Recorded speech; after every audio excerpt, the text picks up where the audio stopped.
నెగ్గాలో కాదు ఎక్కడ తగ్గాలో తెలిసినోడు గొప్పోడు. ఇది అత్తారింటికి దారే సినిమాల డైలాగు.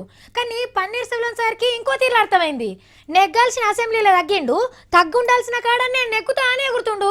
మరి అమ్మ రాత్రి కలలకొచ్చి నువ్వు నా కోసం ఏం చేస్తలేవు అని చెప్పిందో ఏమో పొద్దుగాలనే గీ పని షురువు చేసిండు. కాలం చేసినప్పటి అమ్మ పోట్వా, సమాధి కాడ ధ్యానం చేసిన ఈయన పోట్వా పెట్టుకొని దీక్ష పట్టిండు పన్నీర్ సెల్వం సారు.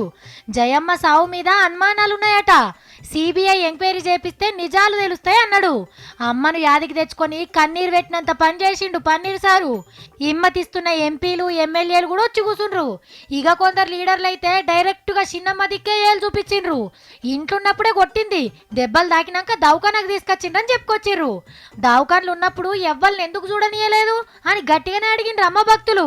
కానీ ఇప్పుడు అడిగితే ఏం ఫాయిదను? ఇదే ముచ్చట అప్పుడు అడిగేది ఉండే. వీళ్ళు అడిగేది వాజివే అయినా చిన్నమ్మ మీద కోపంతోనే ఇట్లా చేస్తుండ్రు అనుకుంటారు. పన్నీర్ సార్ సీఎంగా ఉన్నప్పుడే అమ్మ సావు మీద ఎంక్వైరీలు చేపిస్తే అయిపోవు. చేతుల పవర్ ఉన్నప్పుడు నోరు తెరవకుండా ఇప్పుడు ఎంత మొత్తుకుంటే ఏం లాభం?